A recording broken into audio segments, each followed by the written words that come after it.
Ako ang gobernador sa probinsang ito. Sasabihin nyo hindi pwedeng pumasok dahil wala kayong written permit? O ngayon, ipuputo ko lahat ito. Nananahimik ako ng ilang panahon. Tingnan natin kung gaano kapalpak ang trabaho nyo dito.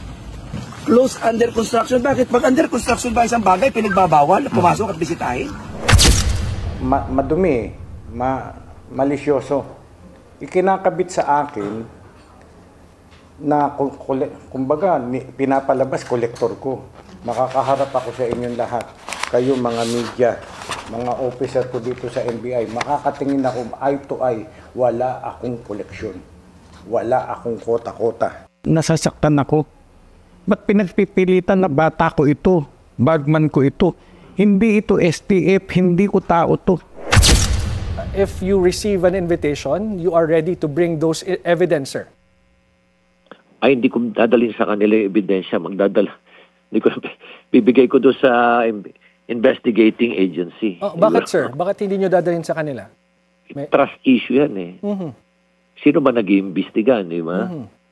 Unang-una, pagkakatiwala mo ba kung ikaw Jersey, pagkakatiwala mo ba yung nag-iimbestiga, yung sila mismo yung mga sangkot? Okay, ayan na nga, no? Matindi itong ating ibabalita ngayon, no? Isang gobernador nagalit sa DPWH. Okay? Yan. Dineclare pa niya na ipipersona non grata niya itong DPWH. Okay? Kasi hindi siya pinapapasok dito sa flood control project na gusto niyang imbestigahan itong gobernador na ito. Malalaman niyo mamaya kung saang lugar ito, ha. Itatalakay natin ito. Grabe, ha. Ganyan na po kalala ang korupsyon dito sa Pilipinas. Okay, mamaya ipapakita ko yan sa inyo. Heto, itong si NBI, Jaime Santiago, itong head sa NBI ngayon, nag-resign dahil sinisiraan daw siya. So, halatang halata po na itong gobyernong Marcos, itong administrasyong Marcos, ay wala na talaga. Sobrang chaotic na. At sobrang magulo na. Okay? Pati itong NBI director na si Jaime Santiago ay gusto nang mag-resign. Alamin natin ang buong istorya niyan. Bakit gusto siyang mag-resign? At sino-sino itong naninira sa kanya. Okay? Mamaya.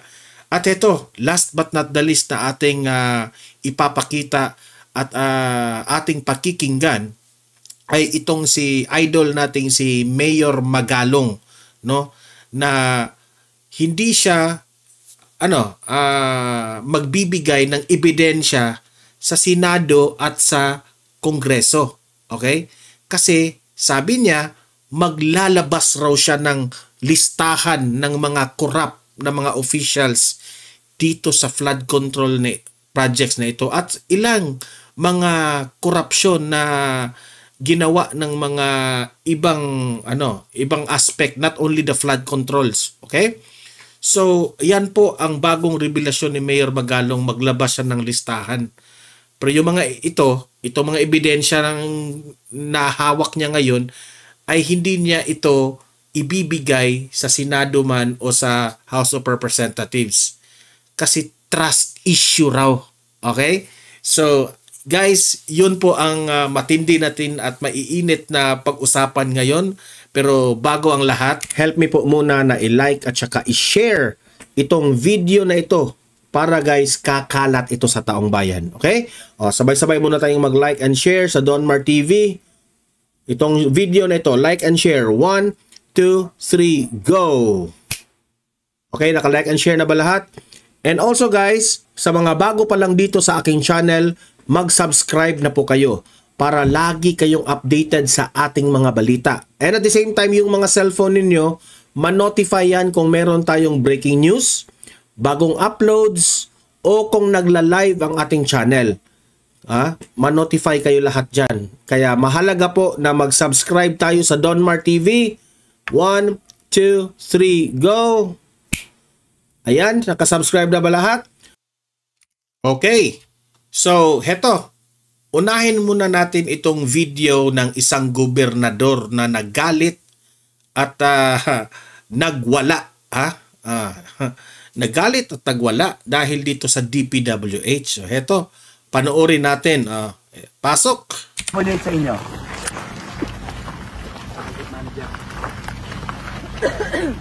Pakisabi,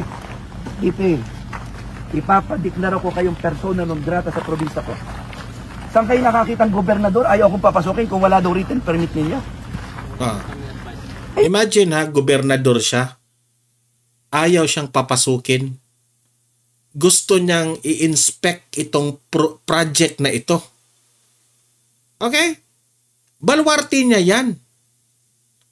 Baluarte niya yan. Lugar niya yan. So may karapatan siya para i-inspect itong mga projects ng ito. Ako may duda ako rito na itong proyekto na ito may kinaugnayan ito sa mga congressman o kung sino man ang congressman siguro sa lugar dyan. Yun lang aking analysis dito At siya, gobernador siya, gusto niyang i-inspect. Bakit ngayon ang DPWH pinagbabawalan siyang pumasok? Kaya siya nagalit dyan. Okay? Alamin natin kung anong lugar ito. Mamaya. Kasasabi lang ng puwerta kanina Nag-advise kasi yung sandwich na nahuli lang yung info ng puwerta siguro. Grabe kayo. Tandaan nyo ito. Ako ang gobernador sa probinsyang ito. Pinoproteksyonan ko lang kami, tas ganito kayo nagninegosyo. Sasabihin nyo hindi pwedeng pumasok dahil wala kayong written permit? Wala po kami advice. Ano walang advice? Sabi ng gwardya. O ngayon, ipuputok. Itong, yung nagsasalita, gobernador yan, Itong kausap niya, I think ito siguro yung mga marshals ng taga DPWH. They are, siguro walang kasalanan yan kasi they are just nagbabantay dyan. Sila yung naka-assign dyan. Siguro na kung sino yung pumasok, sila yung haharang. Okay? So, siyempre, makitang-kita naman natin na may pagrespeto pa rin siya dito sa gobernador nila kasi hindi naman siya lumalaban ng pagtatalo sa pag-uusap. No? Pero ang nakakahiya, gobernador yan. Bakit hindi nyo papasukin dyan? Bakit? Nahihiya kayo sa proyekto ninyo dyan? Di ba? Nahihiya ba kayo? Anong pinagtataguan nyo? Hindi, nagtatanong lang tayo dito kasi pati ako nagtataka ako dito. Ako lahat ito. Nananahimik ako ng ilang panahon. Ibubulgar raw niya. Balikan natin ito. Walang advice. Sabi ng gwardya. O ngayon, ipuputok ko lahat ito. Nananahimik ako ng ilang panahon. Tingnan natin kung gaano kapalpak ang trabaho nyo dito.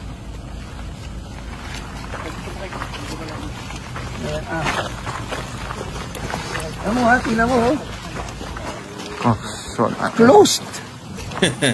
Closed under construction. Bakit? Pag under... may nakalagay dyan, caution area under construction closed. Kaya hindi siya pinapapasok. Ano kaya? Bakit kaya? Actually, meron naman talagang ganyan. Yung mga building na kino-construct yung building tapos bawal pumasok kasi po na merong mga falling objects, baka masaktan ka o kung ganyan. Kung ano ang mga kasi rin merong mga kasangkapan doon na pwedeng pinoprotektahan nila. Pero dito, malayo ito sa ganyang bagay na in-example natin. Kasi gobernador siya, dapat nyo papasukin yan. Diba? He is part of the government. May karapatan siya. Gobernador siya dyan sa area na yan. Sa probinsya na yan. Diba? So, dyan ka magtataka. Bakit hindi nila pinapapasok? Construction ba isang bagay pinagbabawal pumasok at bisitahin? Kaya nga may audit Ngayon, ako nananawagan ito sa ating mga kinatawan. Wala namang project na hindi dadaan ng Kongreso. Lahat ng project dumadaan ng Kongreso. Ah. Kayo talaga ha, congressman, mga congressman. Halata na kayo. Alam nyo, sa totoo lang, ngayong taon na ito, maraming mabubuking na mga congressman dahil sa sinabi ni Bongbong Marcos na mahiyahiya naman kayo at imbestigahan, no? Oh. Ano ito? Talagang marami po ang magsitaguan ngayong taon na ito. Sa ating sangguniang palalawigan yan.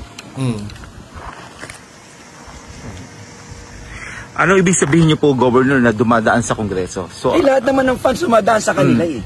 Dapat na dumadaan sa kanila, public funds to. Correct. At kung public funds to, dapat ito yung open to public scrutiny. Correct. okay. Tama po ba? Kung ito open for public Klaro yan. scrutiny, ang DPWH ay under ng pamahalang nasyonal, ikastiguhin nila ngayon ito.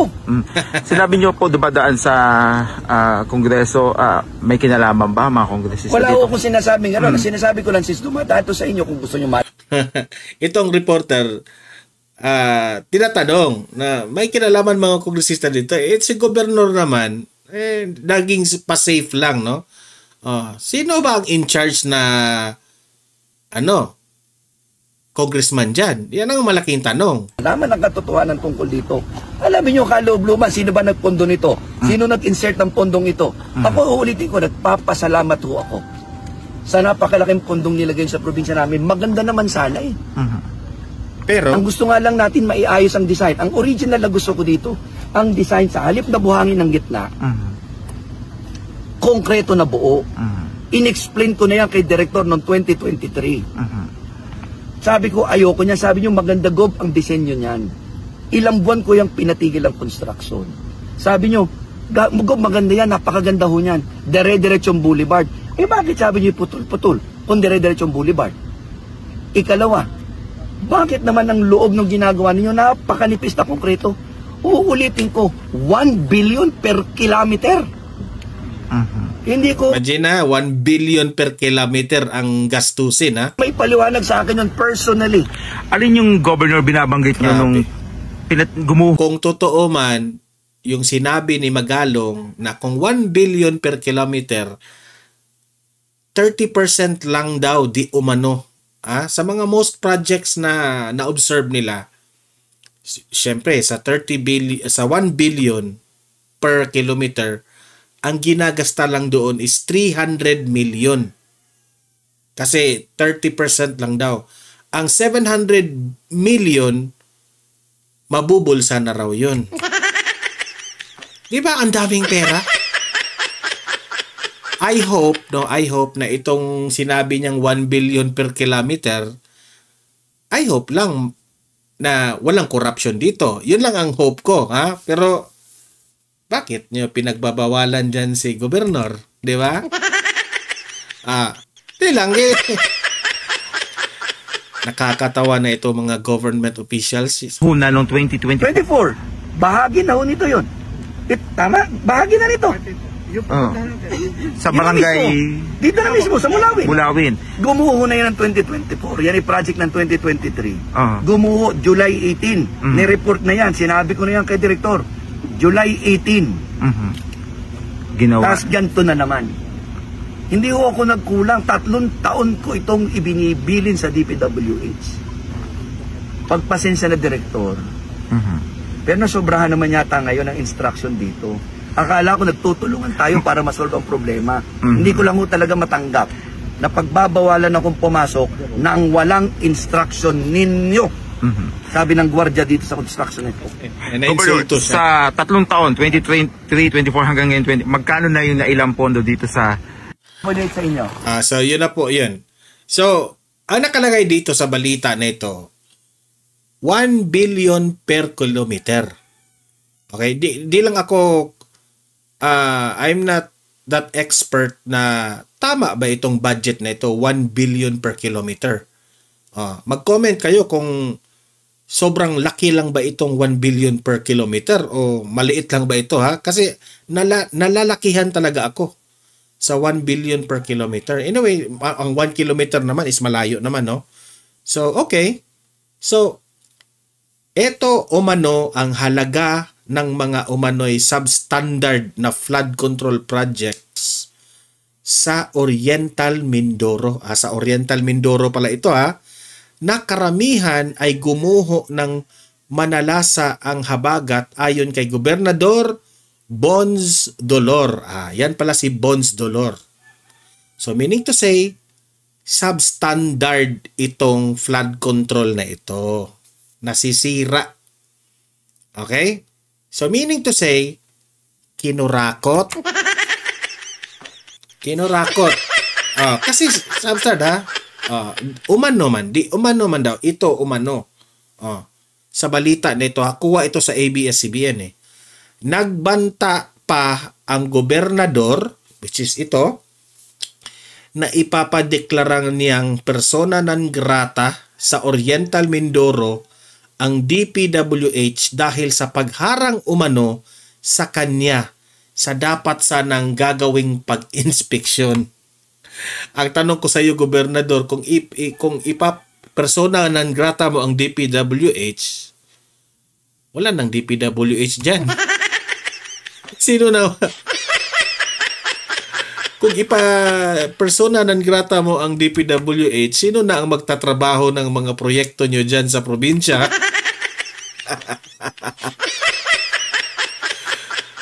Ay baka sa galit ni Gobernador, no? Baka pag-isipan mo yung mabuti, Gobernador, kung ano ang pwede mong gawin. Kasi mahirap rin, no? Ang kalaban mo rito, mga congressman rin, mga kongresista ang kalaban mo dito. So, ako na-appreciate natin yan. Pero, hindi ko pa, wala, sa gitna lang tayo. Ayaw ko munang i-blame ang kongresista na involved dito sa projects na ito kasi hindi pa naman natin narinig ang kanyang opinion, no? Kung ano ba talaga ang istorya nitong project na ito. Kasi baka napopoliticize na naman ito 'di ba? Kasi mainit kasi ngayon ang laganap ng korupsyon dito sa flood control na ito na gusto nang paimbestigahan ng presidente. Kaya heto na, lumantad na yung ilang mga proyektong na substandard at kinurakot. Kasi kapag sabihin mong substandard, meaning to say, hindi nag-follow ng quality. Okay? Sabi nga ni BBM, inspect siya. 3 inches? 3 inches lang ba yung kapal ng semento? Na instead na 12 inches yung kapal sana. Kasi sa balita dito, sinubstandard. Let's see. This is the ongoing pa itong balita na ito, no? Tingnan lang natin. So, kayo nang humusga dyan. Ganyan yung administrasyon ni Marcos ngayon. Okay? Ito, punta tayo dito sa balita ni NBI Jaime Santiago na nag-resign dahil sinisiraan daw siya. Ay, bakit ka magre-resign kung sinisiraan ka, di ba? Dapat kung sinisiraan ka, lumaban ka, di ba? Pero bakit ka... Hindi ko maintindihan bakit mag-resign siya dahil sinisiraan siya, di ba? Ito. Panoorin natin si Jaime Santiago. Nagbitaw sa pwesto si National Bureau of Investigation Director Jaime Santiago kasunod ng umano'y kaliwat kanang paninira sa kanyang pangalan. Aminado rin siyang nasaktan sa mga akusasyon sa kanya. Narito ang Agenda Weekend Report ni Joash Malimbay. Formal nang nag-resign sa kanyang pwesto si National Bureau of Investigation Director Jaime Santiago. Sa isang liham na ipinadala niya kay President Bongbong Marcos kahapon, sinabi ni Director Santiago na mayroon umanong orchestrated move para sirain ang kanyang reputasyon. Hindi nagbigay ng specific details si Director Santiago sa kanyang resignation letter. Pero sinabi niya na target siya ng isang smear campaign sa mga nagnanais sa kanyang posisyon. Sinubukan naming hingan ng pahayag si Director Santiago pero hindi ito sumagot sa aming mga mensahe. Pero ako sa totoo lang, nalalabuan ako na sinisiraan raw siya dahil may gusto sa kanyang posisyon. Okay?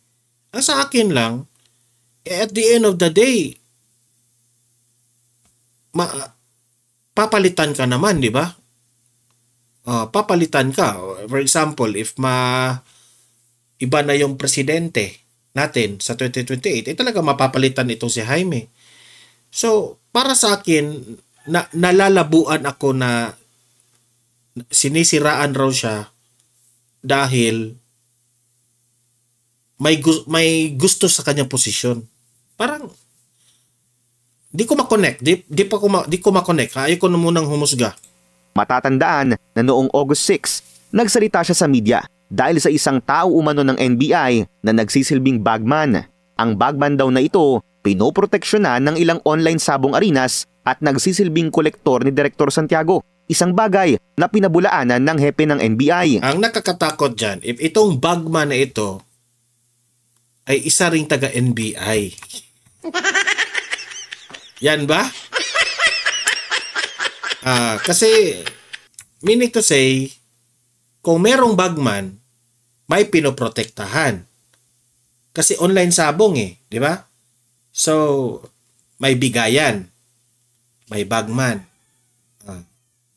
So, meaning to say, corruption rin. Kasi, kung ma-NBI man di ko lang alam. Kung NBI man ang nagpoprotekta dito sa mga online sabong na ito, corruption pa rin yan, no? Madumi, malisyoso. Ikinakabit sa akin na kumbaga pinapalabas kolektor ko. Makakaharap ako sa inyong lahat. Kolektor raw niya. Pero hindi niya inamin, sinisiraan siya na meron siyang bagman. Okay, nagko-kolekta ito ng mga pera tapos ibibigay kay Jaime Santiago. Ang akin lang, dapat bang protektahan itong online sabong na ito sa isang NBI director? Anong ipoprotekta ni Jaime? Yan ang tanong yan. Yan ang tanong ngayon. Kasi gusto nating i-analyze ito kung gusto kong i-analyze si NBI Jaime Santiago kung nagsasabi ba siya ng totoo. Consistent ba ang mga pinagsasabi niya? Yung mga media, mga officer ko dito sa NBI, makakatingin ako eye to eye, wala akong koleksyon. Wala akong kota-kota. Ani Director Santiago, nasaktan siya sa mga akusasyong pilit idinidikit sa kanya. Kaya sinubukan niyang ipatawag ang mga publikasyon na naglabas ng storya. Pero aniya, hindi sila willing makipag-cooperate. Nasasaktan ako. Ba't pinagpipilitan na bata ko ito? Bagman ko ito. Hindi ito STF, hindi ko tao to. Ayon kay Director Santiago, kaisa siya ng Pangulo sa paglilinis ng pamahalaan mula sa pamumulitika at korupsyon. At patunay dyan... Pero bakit siya nagre-resign? Ipaglaban mo yung sarili mo na i-prove mo sa taong bayan na wala kang kinokolekta. Wala kang bagman. Di ba? I-prove mo yan. Pero bakit ka magre-resign? Di ba? Kasi duda ako dito kung magre-resign ka, NBI Jaime Director, nagmukha kang pa-victim. Huwag kang mag-resign. Kasi sasabihin na naman nila, pa-victim ka, di ba? Guilty ka kasi pa-victim ka. If ikaw, NBI Director Jaime, kung malinis ang konsensya mo, huwag kang mag-resign. No? Ipakita mo sa taong bayan na malinis ka. Ang recent NBI arrest ng ilang high-profile elected officials tulad ni San Simon Pampanga Mayor JP Punsalan at former Tiwi Albay Councilor John Bron sa magkahiwalay na entrapment operations.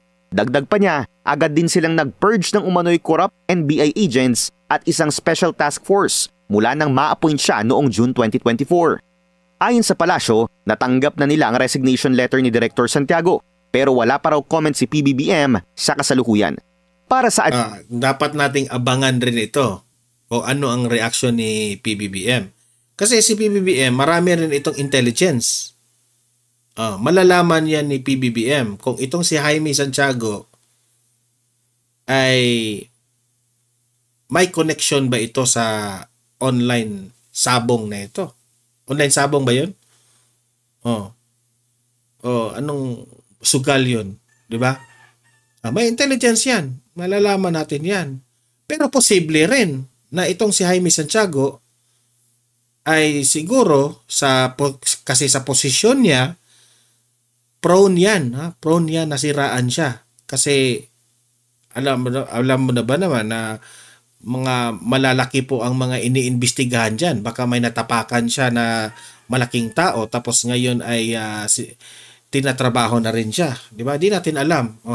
So, let's wait and see. Ayoko munang pangunahan ito. Pero, ang ma-advise ko lang kay Jaime Santiago, no? Itong NBI na ito, director. Huwag kang mag-resign, sir, kung malinis mang konsensya mo. Magtrabaho ka lang ng matino. Di ba? Ipakita mo kasi matatawag kang loser niyan kung magre-resign ka. Kasi siniraan ka. Wala. Ipaglaban mo kung malinis yung trabaho mo, di ba? Wala kang dapat i-resign. Di ka guilty, patuloy, di ba? Eto. Mayor Magalong, okay? Maglabas ng listahan dito sa mga corrupt na mga officials dito kaugnay sa flood control. Eto, panoorin po natin. Ilan po ba itong mga nasa listahan nyo na sinasabing palpak na flood control projects? Well, kino-consolidate pa namin lahat. At in due time, sasabihin namin. Mabuti pa siguro, i-release namin after.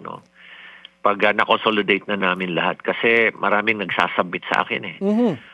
You mean, ilalabas nyo po kagaya ng ginawa ng Pangulo, publiko ay makikita? Pinakamaganda siguro si Pangulo na maglalabas. Ipapadala na lang namin sa kanya. O isasabit namin sa kanya.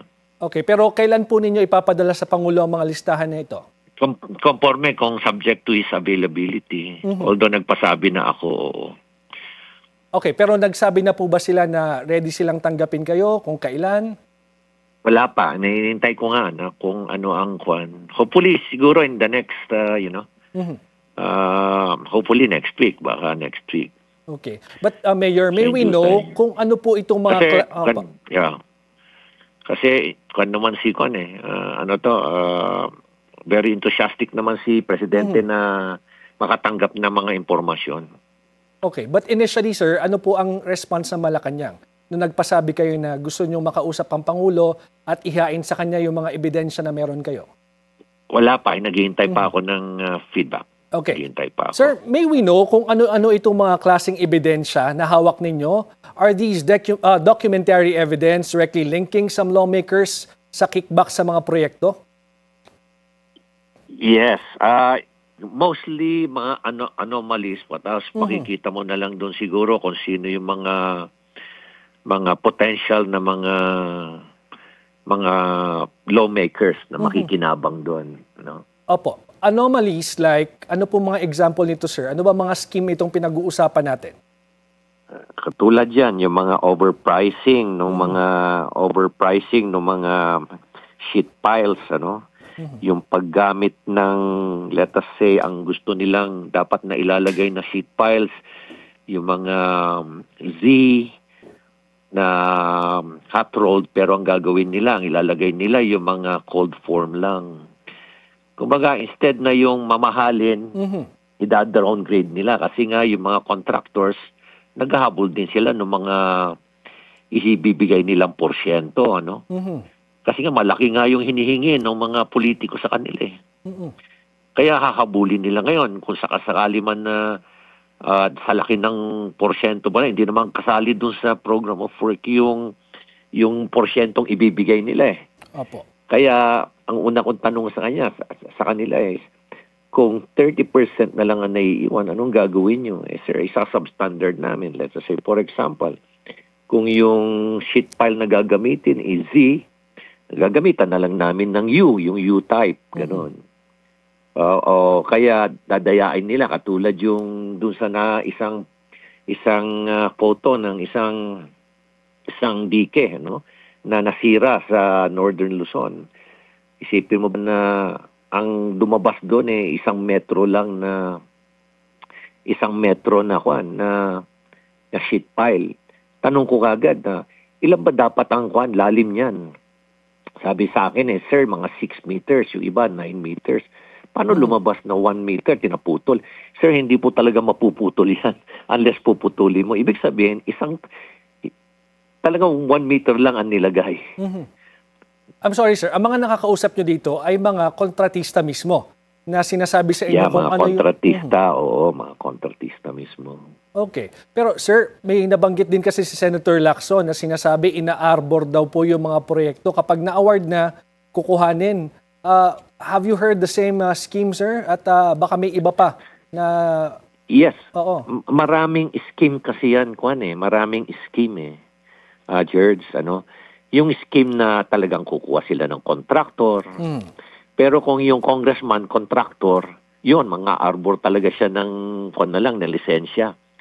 Tapos o-opera na lang niya yung gagamitin yung lisensya ng isang contractor, tapos sasabihin na lang niya, bigyan na lang kita ng royalty. 3%, na royalty. Tapos sasabihin na lang niya na bibigyan na lang kita ng project na multi-purpose building para at least kumita ka naman. Yan yung kongrehista na contractor, no. Meron naman yung talagang kongrehista na hindi contractor, so maghahanap sila ng contractor ngayon. At conforme rin yan sa sources nila, yung source ng pondo. Pwedeng nanggagaling sa taas o kaya dun sa kanilang pork barrel. No? Kung pork barrel, yan, sariling-sarili nila yan. Pero kung galing sa taas, ang pondo, may hatian yan. 25% aakyat, babalik sa taas. Nandyan na ngayon yung pass-through o tinatawag o parking fee.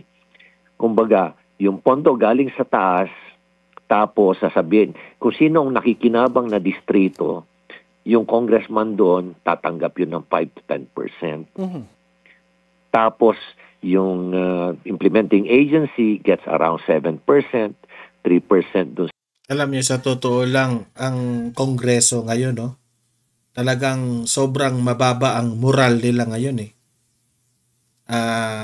talagang ang naiisip ng taong bayan ay mga corrupt ang mga congressman. Yan ang reputasyon nila ngayon Sa mga sabak, Bids and Awards Committee, tapos another 3% doon sa mga winning bidders losing bidders kasi nga rigged bidding yan Assuming na 4 yung natalong bidders bibigyan na lang sila nung winning contractor na 3%, hati-hati na kayo dyan. But Mayor, tapos yung 1%. Yung binabanggit nyo pong Sige lang, okay. Yung 25% po na sinasabi nyong aakyat sa taas, saan po itong taas sa itong binabanggit nyo? Up to what level? Well, ang sinasabi nila sa akin, mga APRO, sabi nila sa akin. Bahala na kayo siguro. Kilala nyo naman siguro kung ibig sabihin ng APRO. APRO, sir, meaning sa mga committee, sa Senado at saka sa Kongreso. Your guess is as good as mine, George. Anyway, sir, meron po kasing sinasabi na, hinahamon kayo na humarap sa mga investigasyon. Nakatanggap na ho ba kayo ng formal na imbitasyon sa mga pagdinig? Wala pa naman. Wala pa. Wala pa naman. But if you receive an invitation, you are ready to bring those evidence, sir? Ay, hindi ko dadalhin sa kanila yung ebidensya. Bibigay ko doon sa investigating agency. Bakit, sir? Bakit hindi nyo dadalhin sa kanila? Trust issue yan Sino ba nag-iimbestiga, di ba?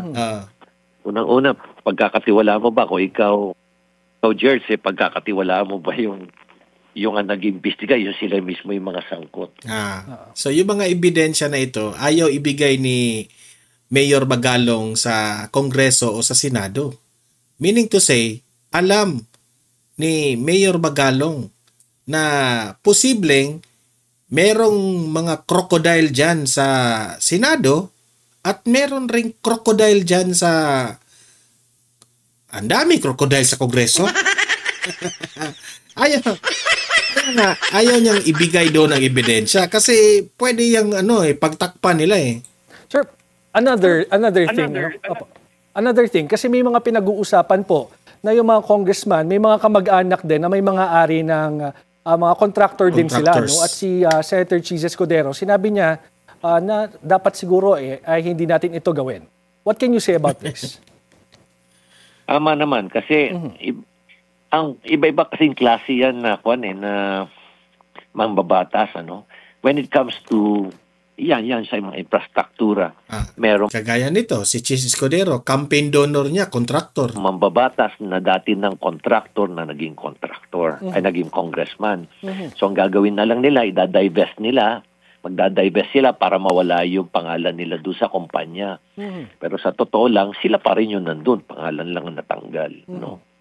Pangalawa, yung mga congressman na nakita nila na masarap pala maging contractor. So, naging contractor sila.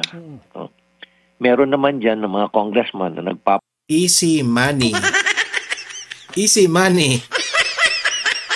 panggap na hindi sila contractor, pero yung misis nila, anak nila, kamag-anak nila, contractor. So, yun siguro yung tinutukoy ni Senator Escudero. Alright, sige po. Maraming salamat po. Ayan, so tama nga naman. Ako sang-ayon ako kay Mayor Magalong. Huwag mong basta-basta ibigay ang ebidensya mo yan sa mga sila rin ang mag-imbestiga. Ay nak. Kasi may plano siyang ibigay rin ito sa Malacanang, no? Ingat-ingat rin doon sa Malacanang, sir. Kasi may kasabwat dyan. Baka may kasabwat dyan, ha? So, anong masasabi nyo dito ngayon? Si Romualdez pa talaga yung nahinto na picture.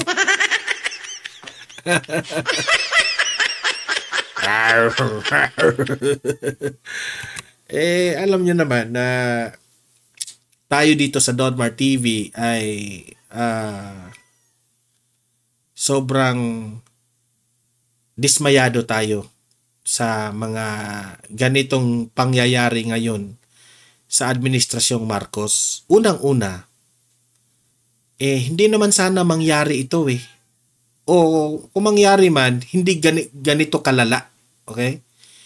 Kasi po, unang-una, ang malaking kasalanan pong kaya lumala ito dahil doon sa tinanggal ni Bongbong Marcos. Lagi ko yung paulit-ulit ko tong sinasabi sa vlog ko.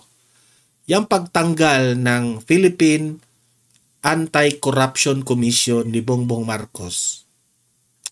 Yung PACC na yan, galing yan ni former President Duterte. Si Tatay Digong po ang nagbuo ng PACC. Ang liderato ni Greco Bilica. Daming mga congressman na in-announce ni Duterte dati na corrupt. Most of them are congressman. Pero ngayon na tinanggal na ni Bongbong Marcos, they are free to corrupt already kasi wala nang nagbabantay. Yan ang lagi kong sinasabi sa inyo. So ngayon, edi syempre ngayon, pepreno pa yan sila. Ngayon, kasi pinaiimbestigahan na sila eh. Pepreno yan. Pero pagkatapos ng investigasyon na yan, balik na naman sa dati. Kailan, yan ang aking dismayado tayo kasi kailan ba, ang tanong ko lang kailan ba matitino ang bansang ito, no? Kasi kung paulit-ulit na lang boboto tayo ng kandidato na magaling lang sa sa panahon ng kampanya, no? Nakaka-receive tayo ng pera during election. Pagkatapos, babawiin nila ang pera natin through this corruption. Hanggang kailan pa kaya ito? Kasi kung ganito na lang lagi tayo, wala. mapag-iwanan na tayo sa ibang bansa actually, sa totoo lang. Samantalang ang ibang bansa, magaganda na ilang mga infrastructures doon. Singapore, kung saan-saan, Taiwan, China, ano pa, Dubai. Ang ganda-ganda ng mga struktura nila. Singapore, Hong Kong, pati nga Malaysia. Wala na, napag-iwanan na tayo lahat. Ganda na ng mga infrastruktura nila. Pero tayo, nasa stage pa rin tayo ng gumuho na bridge. Yung mga bumagsak o mga inanod na mga flood control, nandyan pa tayo. Kaya sabi ko, kailan kaya tayo magbabago nito? Kailan kaya aasenso ang Pilipinas? Okay? So guys, libre kayong mag-comment, mag-react sa mga pinag-usapan natin at usap-usap tayo sa comment section sa inyong mga argumento. Okay? Kung may nagalit kayo sa mga kabalastugan ng gobyernong ito, o ipalabas nyo sa comment section, usap-usap tayo doon. Don't forget na i-like at saka i-share itong video na ito para po malalaman ng buong sambayan ng Pilipinas na ganito na po yung mga nangyayari ngayon. Okay? Sa mga ngayon lang nanood dito sa aking channel, please consider na i-subscribe nyo ang Don Mar TV para updated kayo lagi. Libre ang subscription. Wala yung bayad, kaya subscribe na. Okay? So, see you in my next video. See you in my next live. Have a great day. Have a great night. God bless po sa ating lahat. Mabuhay ang Pilipinas and God save the Philippines. Bye-bye.